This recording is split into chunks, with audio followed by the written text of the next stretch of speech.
Nous avons 2 jours, 3 jours presque, ensemble, ici, à l'Alliance française. Et je voulais juste vous dire, très simplement, très chaleureusement, cette maison est la vôtre. Vous êtes les bienvenus. C'est évidemment celle des francophones et je me réjouis d'avoir la présence d'ambassadeurs francophones. Mais cette maison est la vôtre. À n'importe quel moment, nous sommes là pour la francophonie, pour les cultures francophones et pour la diversité culturelle et linguistique.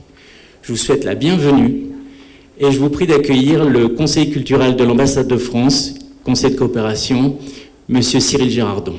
Merci Charles pour ce témoignage vivant et petite introduction pour ces 2 jours et demi des Assises du français qui démarre à l'occasion donc de la journée internationale du professeur de français, 25 novembre. En tout cas, c'est la première fois qu'on marque le coup donc avec ces assises. Donc, comme l'a dit Charles, nous avons présence de 3 ambassades, 2 ambassadeurs, l'ambassadrice de France, Aline Custer-Ménager, que vous connaissez déjà sans doute pour certains d'entre vous, l'ambassadeur de Tunisie, M. Hatem Lamdoulsi, la Tunisie qui accueillera un jour peut-être le prochain sommet de la francophonie qui est reporté d'année en année à cause du Covid, c'est une des victimes du Covid. Et nous avons aussi un représentant d'un autre pays francophone, mais qui n'est pas que francophone, d'ailleurs comme la Tunisie, qui n'est pas que francophone évidemment, puisque nous avons le chargé d'affaires, M. Patrick Egloff, chargé d'affaires de l'ambassade de Suisse au Kenya. Donc, bienvenue à ces assises du français au Kenya à l'Alliance française de Nairobi. Alors, c'est une année particulière d'anniversaire que nous avons, puisque en septembre 1971, la France et le Kenya ont signé ce qui, je pense, est le premier accord général de coopération bilatérale. C'était à l'époque le ministre des Finances qui avait signé cet accord kenyan, M. Mwai Kibaki, vous connaissez très bien puisqu'il est devenu président de la République plus tard au Kenya, et notre ambassadeur, M. René Millet, ont signé cet accord qui crée la base de notre coopération dans le domaine du français en réalité, puisque ça fait partie des sujets qui sont mentionnés avec une mention de l'école française et il y a une vague mention des alliances françaises, et puis je crois que c'est l'époque où le français a été introduit dans l'enseignement supérieur au Kenya. Et je crois que toute la coopération tournait autour de Kenyatta University qui venait de lancer son enseignement du français. Alors aujourd'hui, 50 ans plus tard, on a quand même un beau réseau de l'enseignement du français au Kenya. Je pourrais vous citer justement ici quelques exemples. 15 départements de français dans les universités kenyanes. Alors certes, il y a aussi beaucoup plus d'universités au Kenya qu'il y a quelques années, mais donc il y a aussi plus d'enseignement du français. Et comme je vous l'ai dit, l'université Kenyatta, c'est l'alma mater de l'enseignement du français dans l'enseignement supérieur. Et c'est aujourd'hui la seule université à accueillir un centre de formation continue pour enseignants de français, le CFTD. Mais c'est un centre qui a été créé à l'aide de la coopération française, notamment, et qui continue à fonctionner, sur lequel on s'appuie pour toutes les formations qui sont organisées avec les subventions du ministère français de l'Europe et des Affaires étrangères. Alors aujourd'hui, nous avons 500 enseignants, c'est une statistique assez stable, je pense qu'il doit y avoir peut-être un peu plus, mais 500 enseignants de français officiellement au Kenya. Et nous avons aussi, j'espère pour l'avenir, de nouveaux enseignants à la fois d'anglais et de français grâce à notre programme d'assistants d'anglais en France. Nous avons 122 assistants kenyans cette année en France. Donc, en gros, ce sont de jeunes Kenyans francophones qui enseignent l'anglais dans nos écoles grâce à un programme bilatéral qui s'appelle de France Éducation Internationale. En fait, ce sont des emplois, ce ne sont pas des stages, ce sont de vrais emplois. Donc des Kenyans qui ont un salaire pendant 7 mois renouvelable en France. C'est un programme qui marche de manière surprenante très très bien ici. Et le Kenya est cette année le premier pays d'origine pour l'Afrique de ce programme d'assistants pour la langue anglaise. Donc félicitations, là je dirais aussi aux sélectionneurs, Julie et son équipe, vraiment pour avoir autant d'assistants d'anglais en France. Alors pour ces 500 enseignants, on compte à peu près 40 000 apprenants de français au Kenya. Et je dirais, alors je ne sais pas s'ils sont dedans, mais on en a aussi 3 000 qui ne sont pas dans le système éducatif, ou qui peuvent l'être, mais pas en langue française, mais qui sont des apprenants des alliances françaises, principalement de Nairobi, avec à peu près 2500, je crois, apprenants différents par an. Puis avec Nairobi, d'ailleurs, une particularité, puisque c'est l'alliance qui propose le plus de cours en ligne, je pense, sur le continent africain. Vous êtes champion des cours en ligne, c'est assez surprenant, mais le Covid c'était déjà un peu le cas avant le Covid, mais le Covid a vraiment facilité cette transition. Nous avons des alliances aussi à Mombasa et à Eldoret. Nous avons aussi au Kenya une vingtaine de centres régionaux de ressources pour le français, dans des écoles, dans des universités, et puis une quarantaine de partenaires, d'écoles partenaires, dans un réseau qui s'appelle French Language as a Priority. C'est un acronyme qui donne FLAP, avec un long A. Voilà, donc c'est un réseau dynamique essentiellement d'écoles privées où on enseigne le français, et donc c'est là aussi où on trouve la plupart, je crois, beaucoup de Kenyans qui passent des certifications DELF-TALF de ce réseau. Notre coopération, évidemment, va se poursuivre dans les années qui viennent. Elle va se poursuivre notamment dans le français de spécialité pour montrer que le français, c'est une langue utile pour la carrière, pour trouver un travail. Et je crois d'ailleurs qu'une grande partie du succès du français au Kenya, c'est ça. C'est de pouvoir enrichir un curriculum vitae. C'est un peu la langue. Quand on est anglophone, je dirais globalement, en Afrique, apprendre le français, ça fait vraiment sens parce que ça permet de parler au reste du continent. C'est pas tant pour les beaux yeux de la France, si je puis dire, que pour cette possibilité donnée aux Kenyans de pouvoir trouver des emplois dans des organisations internationales notamment. On a les Nations Unies ici qui sont représentées par une interprète notamment. Actuellement, nous sommes en train de finir un programme d'un projet aussi soutenu par le ministère qui s'appelle Enseignement du français, innovation et plurilinguisme. À l'occasion de ce projet, nous essayons non seulement de former des enseignants de français, mais aussi de sensibiliser votre ministère et vos institutions nationales, ministère de l'Éducation, je veux dire, à l'importance de la reconnaissance des enseignants de français, de la qualité aussi de l'enseignement, de la qualité de l'évaluation de cette langue dans l'enseignement secondaire, notamment au niveau du KCSE, le baccalauréat kényan. Je voudrais remercier bien sûr l'Alliance de Nairobi qui nous accueille dans ce très bel auditorium pour ces retrouvailles qui vont durer 3 jours, donc jusqu'à samedi matin. Je remercie évidemment le conseil d'administration de l'Alliance française, toute l'équipe, notamment Obilo, où est-il ? Voilà, il est là, donc qui joue un rôle très important pour l'organisation des certifications, et évidemment l'organisation des cours de français dont je vous ai dit que ce sont parmi les plus importants sur le continent africain, et ça repose beaucoup sur les épaules d'Obilo et de l'équipe des enseignants. Je souhaite aussi mentionner la KTF, l'association kenyane des enseignants de français, qui est vraiment un partenaire important pour nous et qui tiendra d'ailleurs, je crois, son assemblée générale samedi matin.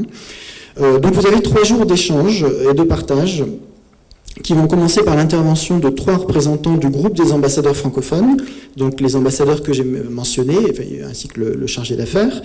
Donc ce groupe existe depuis à peu près 1 an, voilà, il vous sera exposé tout à l'heure. Il y aura ce matin, juste après cette discussion avec le groupe des ambassadeurs francophones, une remise des palmes académiques du ministère français de l'Éducation. C'est la plus haute distinction dans le domaine de l'éducation en France. Ces palmes vont être remises à une enseignante de la Technical University of Kenya et qui est par ailleurs membre du board de l'Alliance française de Nairobi, Teresa Otieno, que vous connaissez sans doute pour certains d'entre vous. Donc nous lui remettrons cette décoration tout à l'heure pour toute sa carrière. Je vous remercie pour votre attention et je vous souhaite de très très bonnes assises de la langue française au Kenya. Et encore une fois, merci pour votre présence, ça nous fait chaud au cœur. Et j'espère que c'est le début d'une tradition pour se revoir plus souvent dans ce format-là, voire avec des collègues aussi d'autres pays de la région. Un grand merci, asanteni sana. La première question que j'aimerais vous poser, peut-être à Madame l'ambassadrice pour commencer, de quoi parle-t-on quand nous parlons de francophonie ? Alors évidemment, la réponse qui est évidente, c'est celle, francophonie, c'est la qualité de parler français. Plus largement, ça désigne une communauté de langue, mais aussi de culture, on va dire, de partage, et qui, je pense que est partagé par différents pays, puisque ce n'est pas que la France qui est francophone. Je pense que mes collègues le confirmeront. Et c'est une communauté qui s'agrandit, qui est dynamique, et en particulier en Afrique. Il y a actuellement 500 à 800 millions de francophones dans le monde, et une grande majorité vit en Afrique. Merci. Peut-être alors un mot sur l'OIF, monsieur l'ambassadeur. Django, j'aimerais également féliciter Moi, je préfère les enseignants de français parce que j'ai l'impression qu'on oublie les maîtres et les maîtresses. Parce que c'est grâce à eux, à elles et à eux, que le français il est enseigné, appris dans les établissements. Alors, pour ce qui est de la francophonie, à l'initiative des pères fondateurs, à savoir le président tunisien Habib Bourguiba, feu Habib Bourguiba, du président sénégalais Léopold Sédar Senghor, du président du Niger Diori et du Cambodge, que la francophonie a été lancée, créée. C'était une excellente initiative. Et le but, c'était d'utiliser le français, comme le disait Senghor, un outil merveilleux pour le développement, le rapprochement des peuples et des civilisations, et pour plus de solidarité entre les peuples francophones. Merci. Merci beaucoup, monsieur l'ambassadeur. Monsieur Egloff, je vous passe la parole sur cette question. Vous souhaitez que... Est-ce que vous avez un petit peu l'envie de présenter aux enseignants de français qui sont là, qui défendent la langue française au Kenya depuis des années, de rappeler les valeurs de la francophonie ? Bonjour à toutes et à tous. Merci beaucoup d'avoir invité l'ambassade de Suisse de participer à cet échange. C'est un grand plaisir et un honneur de partager le podium avec les excellences. Comme Madame l'ambassadeur a déjà dit, la francophonie, c'est tout d'abord pour nous un espace linguistique de langue, mais aussi un espace culturel. Moi, évidemment, je ne suis pas de langue maternelle française. Moi, je viens d'un pays multilinguistique. Si j'avais eu une enseignante, un enseignant un peu plus doué, je parlerais encore mieux le français. Mais ce qui m'a permis à moi aussi d'apprendre la langue française, c'est quelque chose que vous certainement aussi dites à vos élèves, à vos étudiants pour les motiver, c'est d'avoir l'accès à un espace culturel. Alors la francophonie pour moi, c'est aussi cet espace de culture francophone. Et j'espérais aussi un peu espace, un peu de valeur également. Tout à fait, les valeurs de paix, de démocratie, des droits de l'homme, etc. Alors, puisque nous avons la chance d'avoir l'ambassade de Suisse parmi nous, je pense qu'il est intéressant pour les enseignants qui connaissent peut-être mal ce petit pays européen de décrire cette position du français. Qu'est-ce qu'un pays multilingue, comme vous le disiez? Comment ça fonctionne en Suisse? Quelles sont les langues officielles? Ça fonctionne avec beaucoup de patience. Alors la Suisse, on a quatre langues officielles en Suisse, dont la majorité parle l'allemand, sont des langues maternelles allemandes comme moi, c'est 2/3. On a un quart des Suisses, à peu près 2 millions de Suisses qui sont de langue maternelle française. On a aussi l'italien comme langue officielle et le romanche, c'est très peu de personnes qui parlent cette langue qui dérive du latin. Alors, la position du français, le français, évidemment, on le parle à l'ouest de la Suisse, vers la France. Tout le monde connaît Genève, la plupart connaissent Lausanne comme ville. C'est une langue extrêmement importante. Et puis, cette coexistence entre les trois langues qui font la richesse en Suisse. En Tunisie, la langue française est également une langue officielle? Alors, même si la langue officielle en Tunisie, c'est l'arabe, le français est très largement répandu dans tout le pays. On apprend le français dès l'école primaire, dès la deuxième année de l'école primaire, jusqu'à tout le cursus, le parcours d'apprentissage scolaire et universitaire. Également, comme le disait notre collègue suisse, donc il y a une coexistence entre les deux langues et qui se passe très très bien. Même entre l'administration, les correspondances entre l'administration se font en français et en arabe. On a toute la liberté de le faire dans la langue qu'on souhaite. On a également des quotidiens en français et en arabe, des chaînes de radio, de télévision arabes et françaises. On projette également des projections de films francophones qui est largement répandus dans le pays. La Tunisie, comme la Suisse, fait partie des 88 pays membres de l'OIF, l'organisation internationale dont on vous parlait tout à l'heure. Alors, le 50e sommet de l'OIF devrait se tenir l'année prochaine en Tunisie. Tout à fait. Initialement, il était prévu pour 2020, à l'occasion du 50e anniversaire de la création de l'OIF, mais en raison essentiellement de la pandémie du Covid un peu partout dans le monde, le sommet il a été reporté une première fois pour 2021 et de nouveau reporté à la fin de l'année 2022. Il aura lieu à Djerba. Donc c'était d'un commun accord entre les pays membres de l'OIF que le sommet a été reporté. Ce n'est que partie remise. Et j'espère qu'il aura bel et bien lieu la fin de l'année prochaine, une fois qu'on ne sera pas débarrassé totalement du Covid, mais au moins que les conditions sanitaires un peu partout dans le monde soient meilleures. Tout à fait. Et on attend cet événement avec beaucoup d'impatience. Alors, peut-être revenir un petit peu sur... Je vous ai parlé du groupe des ambassadeurs francophones, dont nous avons des représentants ici. Peut-être, Madame l'ambassadrice, quelques mots pour nous dire qu'est-ce que ce groupe des ambassadeurs? Est-ce qu'il y en a ailleurs dans le monde? Alors, le groupe des ambassadeurs francophones réunit les ambassadeurs des pays qui sont membres de l'Organisation internationale de la francophonie. Tout à l'heure, cela a été dit, il y a 88 pays membres à la francophonie, mais tous ces pays n'ont pas forcément le français comme langue officielle. Par exemple, la Roumanie est membre de la francophonie, parce que le français y est largement appris, parlé. Il y a une tradition ancienne dans ce domaine, mais n'a pas le français en tant que langue officielle.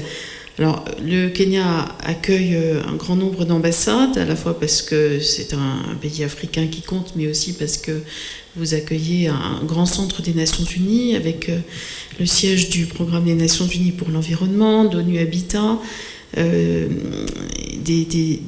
directions régionales des Nations Unies. Et donc, il y a beaucoup d'ambassades au Kenya, plus qu'ailleurs, et donc on a un groupe qui est relativement fourni.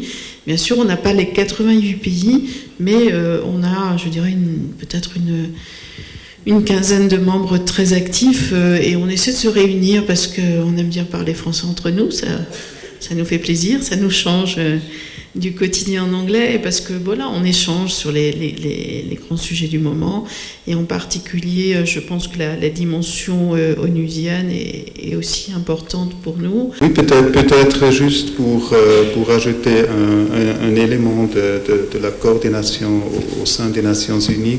Une chose, c'est l'usage du français aux Nations Unies qui n'est pas toujours évident. Il y a une grande dominance de l'anglais. Nous, on défend le multilinguisme aux Nations Unies. Et aussi parfois une certaine coordination dans les candidatures.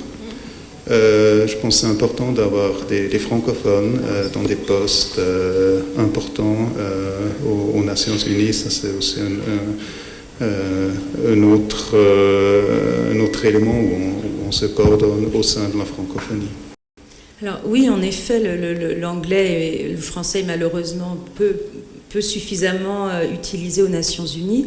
Néanmoins, je rencontre régulièrement des personnes pour qui il fait partie des nécessités pour pouvoir postuler. Là, je parle d'enseignants qui essayent de motiver leurs élèves. Pourquoi apprendre le français ? Le français peut compter aussi dans le développement de carrière, dans des organisations internationales telles que les Nations Unies. Alors si on revient sur ce sujet du français au Kenya, on peut parler d'abord peut-être du français comme langue de mobilité, puis ensuite parler du français au Kenya.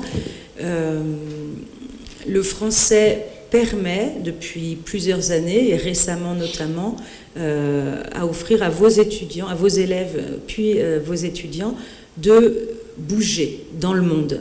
Est-ce que vous souhaitez dire peut-être quelques mots là-dessus ? Peut-être pour revenir sur le sujet du français dans les organisations internationales, où on a parlé des Nations Unies, l'un des axes, en effet, c'est les candidatures, c'est très juste. C'est aussi faire en sorte que l'organisation, quand elle recrute, ait des exigences en matière linguistique pour maintenir justement ce multilinguiste au sein des Nations Unies.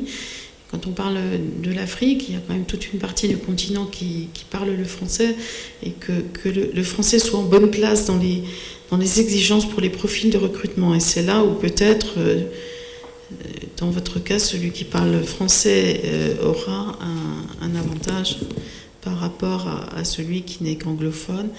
Et là, on s'efforce d'être vigilant, parce que c'est aussi un des axes important pour préserver cette diversité linguistique. Mais au-delà de l'Organisation des Nations Unies, qui emploie beaucoup de cadres et d'employés au Kenya, vous avez aussi l'organisation de l'East African Community, alors communauté des États d'Afrique de l'Est, qui jusqu'à présent avait un petit pays francophone, le Burundi, mais qui va très bientôt, et c'était dans la presse ce matin, accueillir la RDC. Et là, ça va changer l'équilibre, ça va changer de dimension. La RDC, c'est un grand pays francophone, et je pense qu'il faut que les pays anglophones de la communauté des États d'Afrique de l'Est commencent à réfléchir à cette dimension et fassent monter en puissance à la fois des capacités d'interprétation, mais aussi des cadres bilingues, anglais, français, dans l'organisation. On va soutenir, je pense, tout autant qu'on est, le siège est à Arusha, c'est plutôt mon collègue de Tanzanie qui apporte son appui, mais c'est quelque chose qu'il va falloir prendre en considération et qui peut aussi offrir des opportunités. Au-delà de l'organisation elle-même, vous avez vu que le Kenya a de plus en plus d'intérêt en RDC, développe ses relations d'investissement, ses relations commerciales, et il y a un vaste champ pour des francophones dans ce secteur. Vous avez vu qu'une grande banque kenyane, Equity Bank, a racheté la plus grande banque congolaise et avec l'ensemble de ses filiales dans le pays. Et donc, c'est un exemple d'opportunité qui n'est pas nécessairement lié à des sociétés françaises ou suisses ou tunisiennes, mais à la capacité du Kenya à travailler avec ses voisins. Il y a d'autres opportunités peut-être un peu plus lointaines, mais il y a une vraie volonté du Kenya de renforcer sa présence économique et sa relation économique avec l'ensemble de ses voisins africains, et pour bon nombre d'entre eux, ils sont francophones.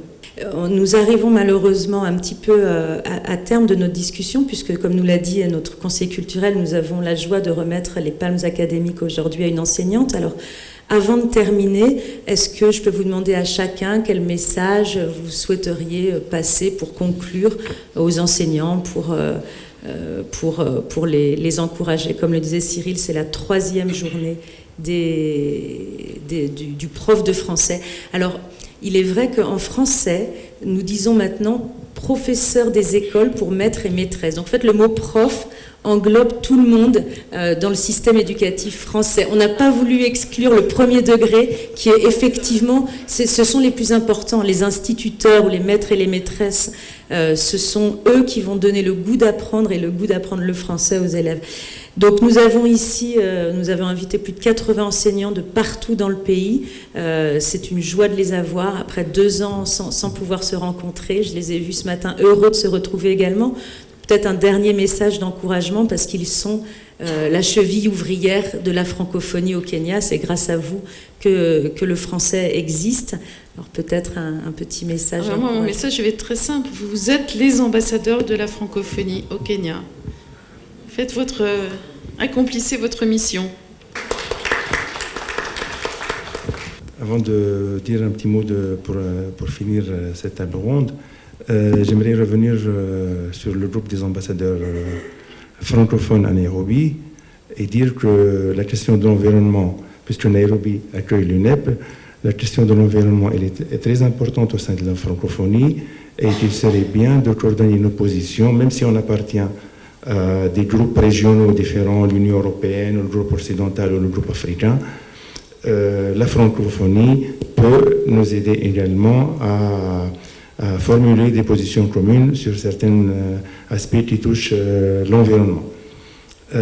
Maintenant, encore une fois, merci à l'ambassade de France, son service culturel, d'avoir organisé cette table ronde. Le français est une langue d'ouverture, de richesse, et vous avez la charge de la propager le plus un peu partout au Kenya.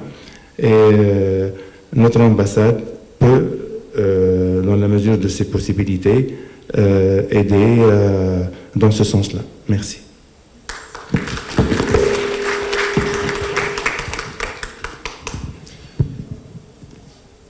Donc le futur du français va se passer de plus en plus en Afrique. Comme ça a été mentionné, je trouve ça toujours intéressant que la majorité des personnes de langue française n'habitent plus en Europe, mais en Afrique. Alors pour vos étudiants, apprendre le français, c'est pas seulement l'accès à un espace culturel. Les plus belles chansons d'amour sont toujours en français et seront en français.